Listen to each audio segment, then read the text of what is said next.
हाय दोस्तों, welcome to finance family. आज के हमारे एसएम बुलेटिन यानी कि स्टॉक मार्केट बुलेटिन एपिसोड 10 में आपका स्वागत है। आज का वीडियो थोड़ा सा लेट डाल रहा हूँ, इसके लिए माफ़ी चाहता हूँ। मैं कुछ इश्यूज़ में फंस गया था। तो बिना किसी देरी के आज का वीडियो शुरू करते हैं। बैंक निफ्टी स्मॉल कैप और बाकी इंडाइसेस की चर्चा भी करेंगे। साथ ही साथ ग्लोबल इंडाइसेस भी देखेंगे।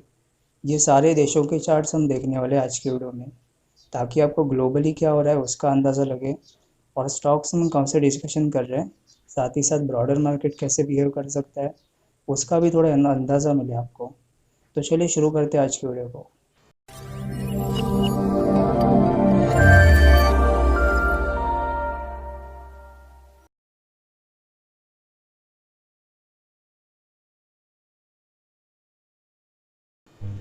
तो चलिए सबसे पहले जापान का इंडेक्स देख लेते हैं। जापान के इंडेक्स के बारे में पहले भी हमने डिस्कशन की हुई थी कि मार्च से लेकर ही सितंबर तक करेक्शन ही कर रहा है। ये करेक्शन टाइम वाइज करेक्शन और प्राइस वाइज करेक्शन दोनों है। प्राइस थोड़ा नीचे आया और टाइम इसमें काफ़ी बिता चुका है। इसने ऊपर जाने के लिए जितने दिन लगाए हुए थे, नीचे आने के लिए कई महीने लगा दिए। ऑलमोस्ट इसने 10-12 दिन ऊपर जाने के लिए लगा दिए और वो सारी मूव ख़त्म करने को बहुत सारे महीने लगा दिए। लेकिन ब्रेकआउट के आने के बाद ये वापस नीचे आ गया। अगर ये वहाँ से नीचे आ जाता है और अपनी करेक्शन को एक्सटेंड करता है, तो ये अपने 200 ईएमए पर वापस आ सकता है, जो कि इसमें ट्रेंड लाइन के आसपास ही कैलकुलेट हो रहा है। तो जो ट्रेंड लाइन इससे पहले एक रेजिस्टेंस की तरह काम कर रही थी, वो पॉसिबल है कि एक सपोर्ट की तरह काम करे। और एक चार्ट देख लेते हैं साउथ कोरिया का कंपोजिट कोस्पी कंपोजिट इंडेक्स। ये साउथ कोरिया का डेली चार्ट है। जनवरी 2021 से लेकर अभी तक ये करेक्शन ही कर रहा है। हमने जो वहाँ पर एक सपोर्ट मार्क की हुई है, वहाँ तक ये आ सकता है। वहाँ पर कंसोलिडेशन होगी तो अभी इसमें बहुत करेक्शन होनी बाकी है। और एक चार्ट देख लेते हैं ऑस्ट्रेलिया का इंडेक्स। इसमें भी करेक्शन स्टार्ट हुए हैं। 2021 के स्टार्टिंग से इसमें करेक्शन चल रही है। और एक चार्ट देख लेते हैं टर्की का इंडेक्स। ये इंडेक्स देखना ज़्यादा इम्पोर्टेंट नहीं है, बस मैं इसलिए कवर कर रहा हूँ कि आपको थोड़ा पता लगे कि डेली टाइम फ्रेम पर एक्चुअली करेक्शन होती कैसी है। ये इसका एक परफेक्ट एग्जांपल है कि इसमें प्राइस भी नीचे आया और टाइम भी बिता चुका। नीचे इसने कंसोलिडेशन की। कंसोलिडेशन का ब्रेकआउट जब आएगा, तब हम इसे मानेंगे कि करेक्शन ख़त्म हो गई है। तो इस सब के बाद अब ये तो समझ गए होंगे कि एशियन मार्केट्स में करेक्शन तो चल रही है और करेक्शन इंडेक्स लेवल पर भी दिखाई दे रही है, सिवाय इंडिया को छोड़ के। इंडिया में अभी अभी करेक्शन स्टार्ट हुई है, लेकिन वो इंडेक्स में ही दिखाई दे रही है। बाकी स्टॉक के अंदर तो करेक्शन पहले से ही चल रही थी, जब ग्लोबली करेक्शन स्टार्ट हो गई। तो एक बार यूरोपियन चार्ट्स भी देख लेते हैं। यूरोप में सबसे पहले हम जर्मनी का इंडेक्स देखेंगे, यानी कि डैक्स इंडेक्स। डैक्स भी मई से लेकर अभी तक करेक्शन ही कर रहा था। जो सपोर्ट लेवल हमने मार्क की हुई है, वहाँ तक ये बिल्कुल आ सकता है। और वहाँ पर आने के बाद कंसोलिडेट करेगा, ब्रेकआउट आएगा, तब हम इसे मानेंगे करेक्शन पूरी हो गई।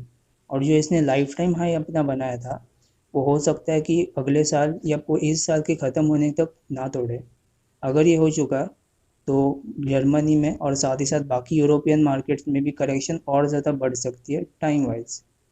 और एक चार्ट देख लेते हैं FTSE 100, यानी कि यूके का चार्ट है ये। यूके में भी 2021 के स्टार्टिंग से ही करेक्शन हो रही है। इसको भी अपने 200 एम पे वापस आना है, कंसोलिडेशन करनी है, ब्रेकआउट आएगा, तब हम करेक्शन को ख़त्म मानेंगे। कैक इंडेक्स भी देख लेते हैं। ये कैक इंडेक्स का मंथली चार्ट है। ये एक्चुअली ये फ्रांस का इंडेक्स है। मैंने इसको इसलिए इंक्लूड किया ताकि आपको बोल सकूँ कि यूरोपियन मार्केट्स में बहुत टाइम से एक अंडर परफॉर्मेंस है और यूएस के मार्केट में बहुत सारी आउट परफॉर्मेंस है। तो इसको कहीं ना कहीं कैंसिल होना है और इन दोनों को एक साथ भी आना है। एक साथ आने के बाद ये भी पॉसिबल है कि यूरोपियन मार्केट्स अच्छे से परफॉर्म करे और यूएस मार्केट में थोड़ी सी कमज़ोरी दिखाई दी। और यहाँ तक ये भी पॉसिबल है कि 2022 के पहले यूएस का टॉप लग जाए और वो टॉप अगले 10-12 साल तक नहीं कटना। तो ये तो कैक का लॉन्ग टर्म इंडेक्स है। लॉन्ग टर्म में हालांकि इसने ब्रेकआउट दे दी है और ये ऊपर जा सकता है यहाँ से। लेकिन एक बार इसका शॉर्ट टर्म चार्ट देख लेते हैं, ताकि हम ये जान सकें कि इंडिया पे इसका क्या असर हो सकता है। तो एक बार इसका डेली चार्ट देख लेते हैं। डेली चार्ट में 200 EMA के आसपास वापस आना है, वहाँ पर कंसोलिडेशन होनी है। और ये भी पॉसिबल है कि अक्टूबर, नवंबर और दिसंबर, ये 3 महीने बचे हुए हैं साल को ख़त्म होने के लिए, और वहाँ तक ये ज़रा भी परफॉर्म ना करे। ये चीज़ भी पॉसिबल है। एक बार यूरो स्टॉक 50 भी देख लेते हैं। ये भी 2015 से लेकर 21 तक करेक्शन ही कर रहा था। करेक्शन का ब्रेकआउट भी आ गया। अब ब्रेकआउट के बाद वापस एक बार 1 डे का चार्ट देख लेते हैं। तो जैसा कि आप यहाँ पर देख पा रहे हो, रेजिस्टेंस इसने पार की और ब्रेकआउट भी आ गया, लेकिन एक बार इसको भी अपने 200 एम पर वापस आना है। तो जैसा कि आप यहाँ पर देख सकते हो कि बाकी यूरोपियन चार्ट्स में एक कंसोलिडेशन हो गई है, और कंसोलिडेशन का ब्रेकआउट तब आएगा जब यहाँ पर एक अच्छी सी करेक्शन ख़त्म हो जाएगी। तो स्पेन का चार्ट भी देख लेते हैं। स्पेन के चार्ट में टॉप एक्चुअली यहाँ पर बना था, लेकिन इसी करेक्शन 2021 के पहले से ही स्टार्ट हो गई है। हम लोग करेक्शन यहाँ से मानेंगे। तो एक बार इसकी भी कंसोलिडेशन होनी है, फिर ब्रेकआउट आना है। एक और चार्ट देख लेते हैं, FTST में। ये भी अपने 200 एम पर वापस आना है, कंसोलिडेशन होनी है, तब हम इसकी करेक्शन ख़त्म मानेंगे। स्विस मार्केट इंडेक्स भी देख लेते हैं। ये अपने 200 एम पर आ गया, लेकिन कंसोलिडेशन नहीं की। अगर ये बिना कंसोलिडेशन करे ऊपर जाता है तो यहाँ से आप मान सकते हो कि इसको रिटर्न वापस आना है। अगर ये कंसोलिडेट करता है अच्छे से और 6-8 महीने लगा देता है, तब हम मानेंगे कि करेक्शन पूरी हो गई। तो यूरोपियन मार्केट्स तो आपने देख ली करेक्शन चालू होने में, और इससे हम इंडिया को कंपेयर करें तो इंडिया में बिल्कुल भी करेक्शन चालू नहीं है। इंडिया में मार्च में जो लेवल्स थे वहाँ से हम काफ़ी ऊपर आ चुके हैं। तो एक बार USA और ब्राज़ील का चार्ट देख लेते हैं, और उसके बाद हम निफ्टी की बात करेंगे। ये ग्लोबल चार्ट्स हम इसलिए डिस्कस कर रहे हैं क्योंकि हमें अंदाज़ा लग सके कि ग्लोबली क्या चल रहा है और उसका इंडिया पे क्या इम्पैक्ट हो सकता है। बाकी मैं जानता हूँ कि आप में से ज़्यादातर लोग ग्लोबली ट्रेड नहीं करते होंगे, लेकिन US का चार्ट फॉलो करना काफ़ी ज़रूरी है, क्योंकि US का ऑलमोस्ट 51% स्टॉक मार्केट में इसका हिस्सेदारी है। US का जो मार्केट कैप इंडेक्स है, यानी कि न्यूयॉर्क स्टॉक एक्सचेंज का मार्केट कैप, वो मोर देन $50 ट्रिलियन है। तो एक बार US का चार्ट देख लेते हैं, US का डॉ जोन्स इंडस्ट्रियल एवरेज। हम ग्लोबल चार्ट इसलिए डिस्कस करते हैं ताकि आप वहाँ पर एक ग्लोबल आइडिया ले सकते हो कि ग्लोबली क्या चल रहा है और इसका इंडिया पे क्या इम्पैक्ट हो सकता है। तो US भी मई से लेकर अभी तक करेक्शन नहीं कर रहा है। इसमें भी एक चीज़ पॉसिबल है कि ये 33,000 के आसपास आ जाए और अपनी करेक्शन को थोड़ा बढ़ाए, और ये भी पॉसिबल है कि ये पूरा साल परफॉर्म ना करे, इसने जो टॉप लगाया उसके ज़्यादा ऊपर ना जाए। नैस्डैक का चार्ट देख लेते हैं। नैस्डैक का चार्ट US में सबसे ज़्यादा स्ट्रॉन्ग है। इसमें थोड़ी IT कंपनीज़ हैं, और आप ये भी नोटिस कर चुके होंगे कि इंडिया में जो IT इंडेक्स है वो पूरे निफ्टी को आउट परफॉर्म कर रहा है। ये निफ्टी में मार्च से लेकर अभी तक ये करेक्शन ही कर रहा है। करेक्शन में थोड़ा नीचे भी आ चुका है, लेकिन एक बार इसको भी अपने 200 एम पे वापस आना है। रसल 2000 देख लेते हैं। रसल 2000 का आप मतलब निकाल सकते हो कि ये US का स्मॉल कैप इंडेक्स है। ये भी मार्च से लेकर अभी तक करेक्शन कर रहा है। ये करेक्शन टाइम वाइज करेक्शन है, प्राइस वाइज नहीं है। प्राइस इसमें नीचे नहीं आया और टाइम काफ़ी बिता चुका है, कंसोलिडेशन हो गई है इसमें। ब्राज़ील का इंडेक्स देख लेते हैं, ये सबसे वीक है। इसकी करेक्शन ऑलमोस्ट 2021 के पहले से स्टार्ट हो गई थी। 2021 में इसकी करेक्शन स्टार्ट हो गई, फिर इसमें हाई भी लगा था, हायर हाइस, लेकिन हम वहाँ से करेक्शन नहीं गिनेंगे। करेक्शन एक्चुअली यहाँ से गिनना है। फिर इसने अपने लोअर लोज भी अभी तक काटे नहीं है। प्रीवियसली इसने जो सपोर्ट लिया था वहीं पर इसने फिर से सपोर्ट ले लिया। तब आप इसे भी ध्यान रखिएगा कि इसमें भी मूवमेंट तब आएगी जब ग्लोबली हर एक मार्केट मूव करेगा। तो चलिए अब निफ्टी का चार्ट देख लेते हैं।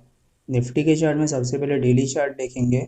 डेली चार्ट में काफ़ी अच्छी मूवमेंट हमें दिखाई दी। हालांकि मार्च से लेकर मई तक ये कंसोलिडेट कर रहा था, लेकिन उसका भी ब्रेकआउट आ गया। फिर जुलाई के अंदर हमें कंसोलिडेशन दिखाई दी, उसका भी ब्रेकआउट आ गया।